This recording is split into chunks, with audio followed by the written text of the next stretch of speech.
Hey, everybody, welcome back. Here's part 2 of our interview with Shawn O'Grady. Take it away.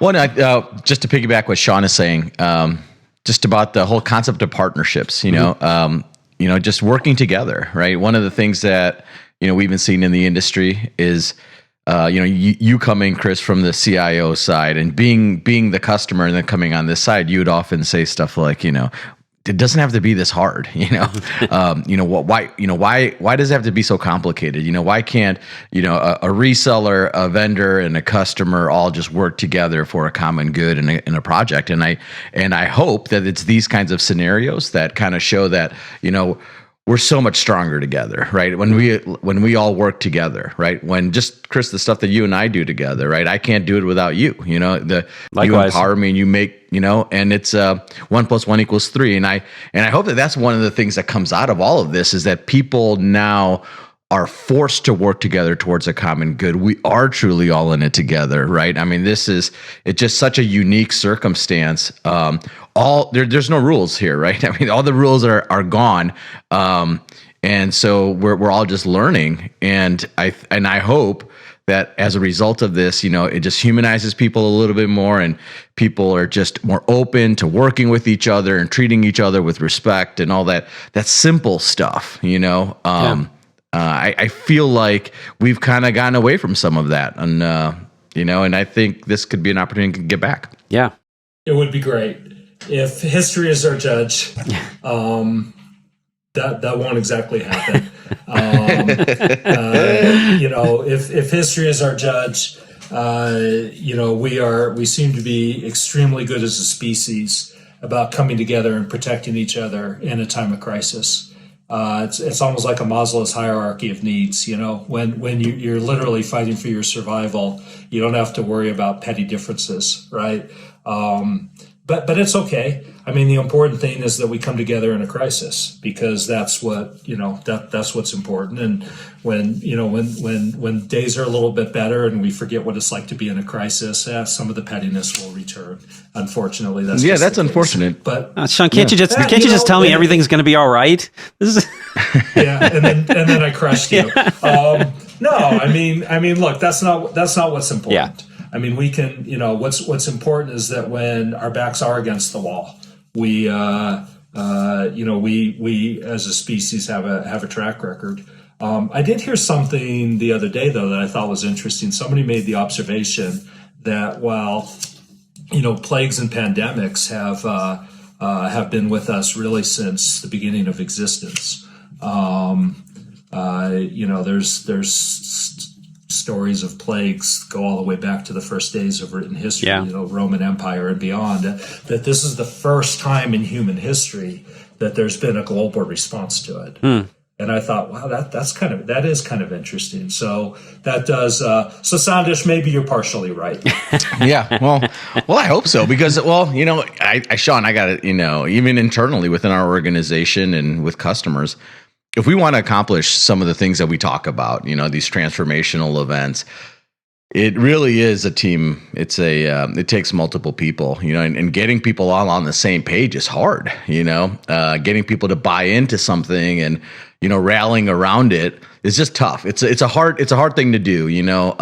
Chris and I, often believe we're right about things, not everyone agrees with us, but, But ultimately, if we want to change, we gotta, it's not a solo game, right? It's a team definitely empowers us, right? Well, I know, I know we couldn't do what we do without a bunch of people and partners, and I know our customers can't do what they need to do without people and partners. So I totally agree with all of that. I'm only making the point that for whatever reason, it's easier for us to put aside petty differences when there's a crisis. When a crisis, and you could go back and look at any of them, right? I mean, yeah. Well, so that sort of leads to another question, right? Like one of the things that we've been trying to really get our hands around is like, what is going to be the new normal coming out of this, right? I mean, maybe we're not gonna. It's not gonna be Pollyanna, and we're all gonna sing Kumbaya and like hang out and be happy together.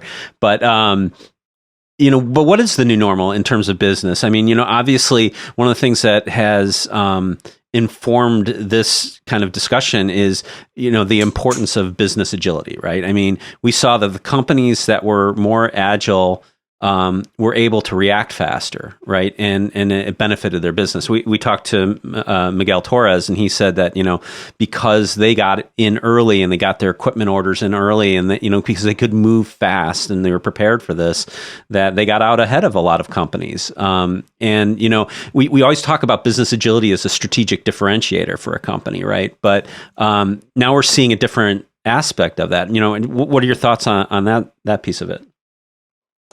Yeah, I think that's a great point, Chris. I think that, for the last decade at least, business agility has been a key differentiator. I mean, we've not dealt with the pandemic before, but we've certainly dealt with disruptive business models, new competitors, global competitors, alternative solutions, right? So business agility is absolutely becoming more and more of a competitive differentiator, or even a need for survival for business. And I think that a lot of companies, as they think about how they did in this situation, they're going to need to think about their agility, and they're going to, and agility is a word, right? What does it really mean? It gets down to, well, what's the culture? How fast can people move? Are people empowered? I got to tell you, just my organization is doing things I never would have thought of personally, every day, 100 times a day. And so I love the fact that we have a culture that lets them go do that. Yeah. And then we learn from it, and we develop best practices. And I think other companies maybe are going to, look at this after the fact and think, okay, well, culturally, we're not really set up that way. People can't do things. They can't innovate. They can't improvise. Everything's got to come from the top. And, that's something people are going to have to think about. The interesting thing, and I know the airlines and the hotels industries are thinking about this, is, are people going to travel as much? And not because they're afraid to. I'm not afraid to travel. In fact, if it wasn't for flatten the curve, right? I'm just one of these guys, you can't, if the odds of me getting really, really sick and dying from it are statistically, they're not really high.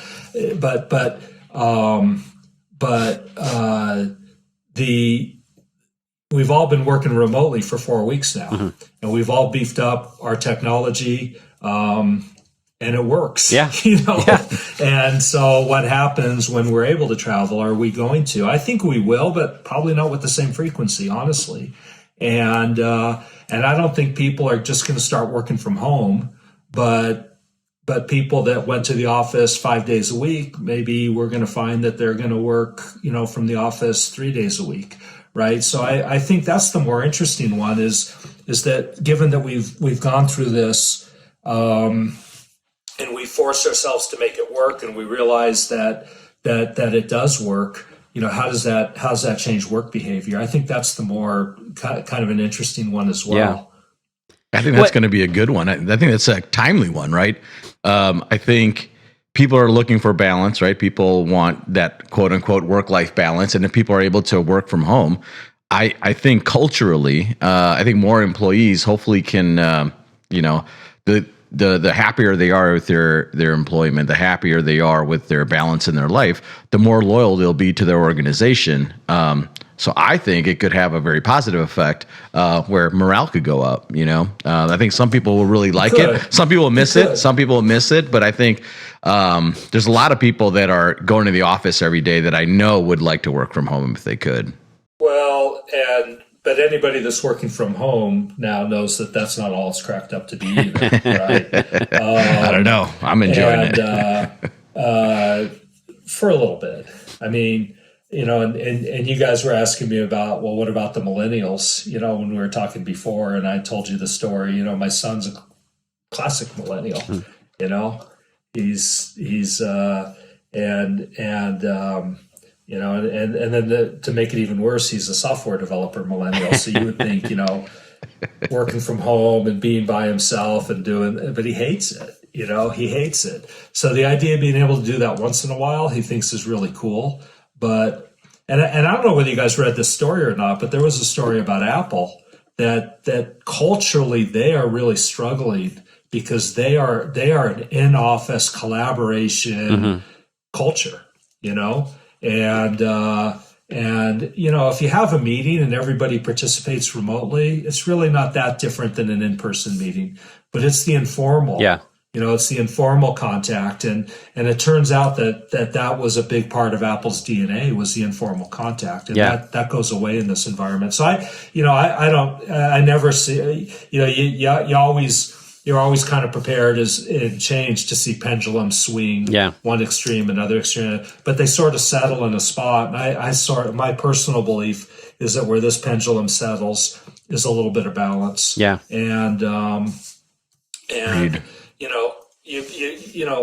If you're working at home or working in the office, you're still working. But Sandra's to your point, I mean, there are people that have an hour commute one way each day. Well, that's just waste, right? Yeah.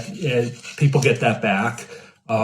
When I travel, I'm really productive, but I do, stand in line in airport security and, sit in a cramped seat where it's really, really hard to work and, commute back and forth to the airport and the hotel. That's just wasted time that, Exactly. you get back if you're not having to do it. So I certainly think that in terms of quality of life and productivity, there's some efficiency to be gained by doing more remotely, and not to mention the cost savings for a company and being able to redeploy that money for innovation or something else. Yeah. I think that can be really positive, but it's hard for me to imagine, and this is just me, it's just hard for me to imagine, and I'll give you a perfect example that you can probably all relate to.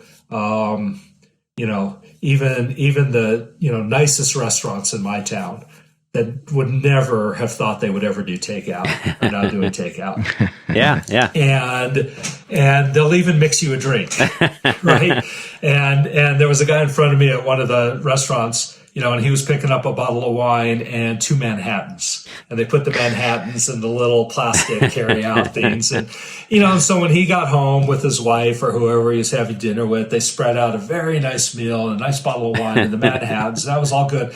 But really, does that really replace the experience of going to a nice restaurant and sitting and being served and having the hubbub of the other tables around you? It doesn't. And there are plenty of nights where that's exactly what you want to do, and stay home and wear your sweats. And there are other nights you want to get dressed up and go to a nice restaurant. So I think that this idea that we would go all remote just doesn't sit with what I think is going to happen. But a balance, yeah, for sure. Well, and maybe what happens out of this too is maybe we take on different modes here too. We come up with different strategies for that socialization aspect. Maybe there's just sort of more places where we gather to work collectively to get out and socialize, but we're still working remote as well, right? Maybe there's just different work patterns that'll come out. Let's start a company to do that. Let's call it WeWork. I'm sure we can get some great investment.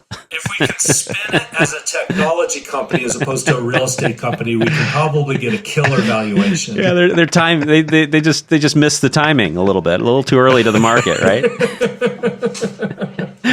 Well, No, you're exactly right. I think these are the kinds of things that we'll be thinking about as businesses, right? How do we strike that balance? Yeah. Well, I think it's interesting, you talk about productivity. I mean, we've talked to several people now and, about this work from home, and everybody's perception about work from home, a month ago was that, well, people will not be as productive or as efficient, and, there'll be all these problems. But, those really haven't materialized. I mean, what are your thoughts on what you're seeing with regard to productivity? I know you said, that you're getting some productivity back, but overall, what do you see? I think it's good. I think that people miss the interaction. Mm-hmm. People do get a little stir crazy. I I know that, I'm certainly at a point where I'm getting a little jiggy and would rather be with you guys in person, or rather No be doubt. talking to customers in person, or having a meal with somebody. So I think that the productivity's been fine. What you really can't measure is that, going back to that Apple reference, is what do you miss from the unplanned interaction and the informal coordination and brainstorming over a cup of coffee or something that's a little bit harder. Yeah. But I think for the most part, and I'm just speaking from my personal experience with customers and my personal experience with our business is operating. We're serving customers. We have we're taking orders, shipping orders. So much of we don't really do a lot of like rack and stack work. We do mostly, software configuration and integration and those types of things. And that can all be done remotely. And, our business is operating. It's certainly changed because there are, customers' demand has changed based on the situation. But, we're in business and we, we support thousands and thousands and thousands of customers in our managed service operation and in our support operation, and that traffic has not gone down. If anything, it's gone up a little bit. So we know our customers are working, and we're working to support them, and it seems to be going fine.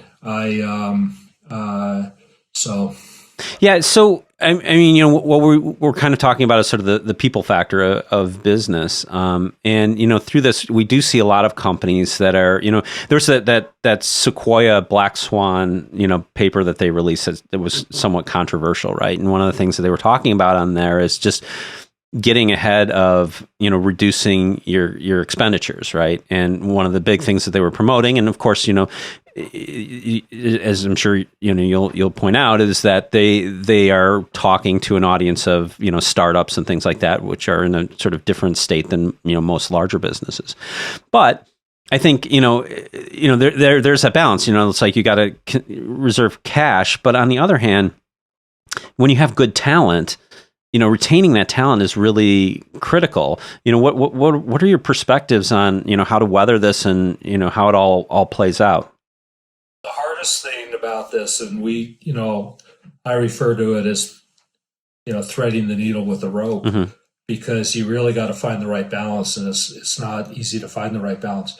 You obviously want to, especially if you believe, as we do, that the economy turns before the year is over.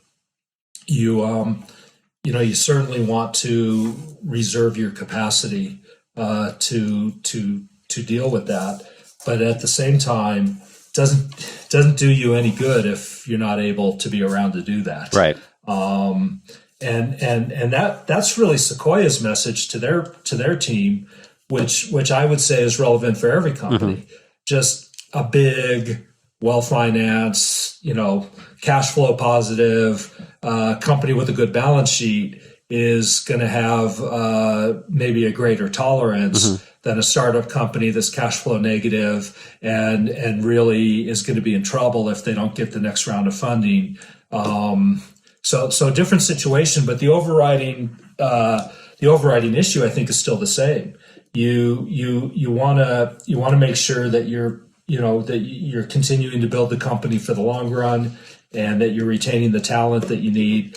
But every company has to figure out what their threshold is, right? Yeah. And what is your share of that 25 to 35% GDP hit going to be? Yeah. Is it going to be 25 or 35? Is it going to be 10, or is it going to be 70? And so, when you look at Marriott, and that's been a public example, and the video of their CEO, Arne Sorensen, has made has gone viral.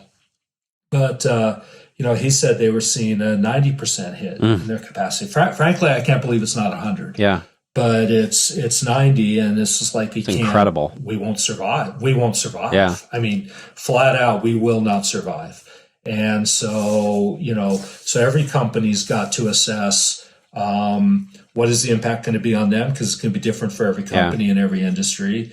And then it's going to, it's going to depend a lot. I mean, in our industry, we know who the weak competitors are, and those are the people that have had to do dramatic action. This is a time where healthy companies want to be thinking about the rebound. Yeah. And that's certainly how we think about it. We're thinking about the rebound, but you got to get there. Right.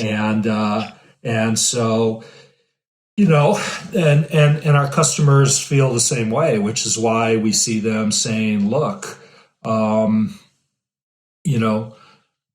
this project, we totally planned to do it. It's in the budget. There's no ROI, all the stuff that would normally make us go, but it can wait 90 days. And so, we want to make sure that we've got the money to, pay our people and pay our rent and pay our creditors and those sorts of things during what could be a really tough second quarter. So, or the other side of it is, I have bigger requirements on the security or the remote network side. Mm-hmm. So, you just see that going on. Yeah, I mean, it seems like the virus, the healthier you are going in, the better you fare coming out, right? Well, look, when the economy's on fire, you're always better off to be aggressive. Mm-hmm. Debt can be cheaper than equity. It's just when the economy's on fire, you're just better off being aggressive. Yeah. And when the economy is not on fire, you're better off being conservative. So the hard part is to know which is which. Where are you? Where are you in the cycle? Like, I don't think a lot of people thought that this would have hit us like this. There was certainly a lot of talk about, oh man, this bull market's been running for a long time, and there's always adjustment, and when is it? But all the economists were saying, look, unemployment is low, consumer confidence is high. There's certainly an end to every run, but there's it's not obvious that there's an end to this one, and then boom, something unexpected happens, right? So, right now, it's definitely better to be conservative. There's no question about it. Yeah, yeah. Well, I mean, and it's a great. As terrible as this situation is, it's in some ways a great time to innovate, right? I mean, there's the talk of during the Black Death plagues in Europe, and Newton having to leave school to come home, and during that time he came up with a theory of gravity and calculus, sort of small things, right? But I'm already seeing emerging new things coming out of this. I mean, certainly like the crazy growth of like the video conferencing platforms like Zoom and all that buzz. I mean, I think this is certainly spawning interesting new industries as well. I mean, a lot of when you talk about the downturn in the 90s and in the 2008 downturns. I mean, we had some incredible companies that came out of that, right? Born out of that sort of difficult time. I mean, are there any out there that you're seeing that are interesting to you, or what are your thoughts out there? I agree with your overall observation, but if anything, we're super innovative. We respond to. We respond to demand, and I'm positive that we're going to continue to see innovation as a result of this, just like you are. Yeah. You see a resurgence for WeWork, though? Look, I think I'm not going to talk about that. I'll get myself in trouble. Do it. No, I mean, look, there's nothing wrong with that company. Yeah. It was just pretty interesting, the valuation they got for a landlord. But they had some great facilities. I mean, we have clients in those facilities, and they were really I think quite they're nice. outstanding. I think it's a great company. I think it's an outstanding concept. Yeah. But it is an example of what can happen in a frenzy. Well, maybe there's an opportunity for a turnaround for them. Who knows? Yeah. So Shawn, as usual, great insights, and always really, really appreciate your perspective. Thanks for participating. It's been a really fun conversation, and I think just some great information for folks out there. No, it's been great to talk to you guys. So I hope your listeners get some value out of the conversation. Thank you for coming on. I know you're extremely busy, so I really appreciate it. So that's it for today. If you like what you saw, hit the like button, hit subscribe. That always helps us out. And if you want to get notifications when we post new content, hit that bell icon and you will get notifications. And we will see you in the next video.